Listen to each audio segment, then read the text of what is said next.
Hey everyone, Bob here, KD4BMG HOA Ham.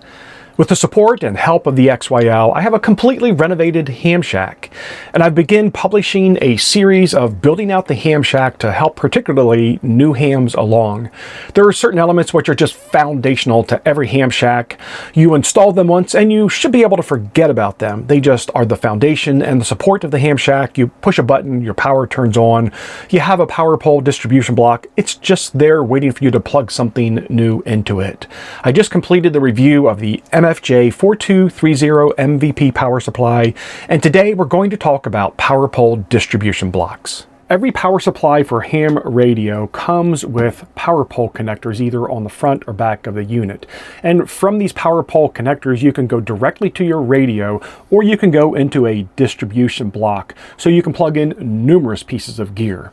On this particular power supply, there are also terminals on the front, which will accept the ring terminals on this distribution block from MFJ. Here we have ring terminals, and this you could connect directly to the front of this switching power supply. So with the MFJ distribution blocks, you have lots of options. I have two of probably a half a dozen or 8 or 9 different distribution blocks that they provide for different applications. Many power supplies come as this smaller unit does, where there is an input.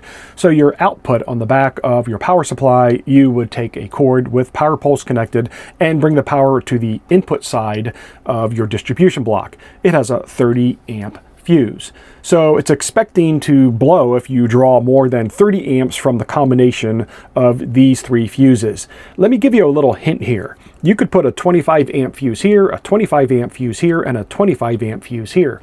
In the event you wanted to run 3 different pieces of equipment, all which needed that level of power. If you powered any 2 of them at the same time, you're going to exceed the 30 amp and you're going to blow this fuse to protect your equipment. That's exactly what should be happening. But they're put here with a 25, 10, and 5 because typically there's the thought that you're going to plug in pieces of equipment with lowering requirements of power consumption as you go down this block. But you could switch these around. I don't think that would be a particular issue.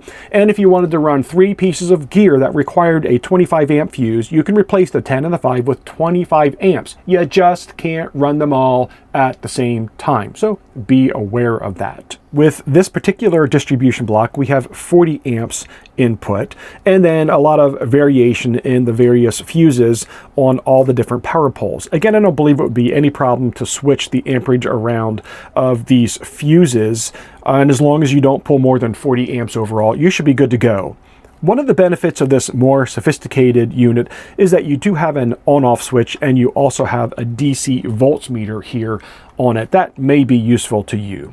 My distribution block is in the back corner of my shack and really isn't visible as I'm sitting here, but it's there with open ports if I need to bring an additional piece of equipment online. It's expandable. So I went with a larger block so that I had lots of capability future. I've got a number of items plugged into my distribution block. They're not all pulling power at the same time.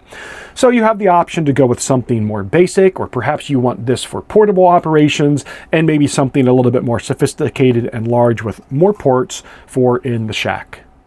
Listen, there's no need to overcomplicate this subject. It's very straightforward. Go with someone who provides and manufactures quality gear and stands behind it with a warranty. If at this point in time all you do is power 1 radio in the shack, perhaps this is sufficient and you have some opportunity to expand in the future. If you're powering several pieces of gear, maybe you want to go with one of MFJ's units that has more blocks available, more power poles available on it. One of the nice things about the MFJ units, they all come with some power poles and some extra fuses. I'll leave some links in the description below to get to the location on the MFJ website where you could pick up one of these, or search on their website for power pole distribution block, and it'll return results that will show you all the options available to you. Hope you found this useful, friend. Talk to you soon. 73.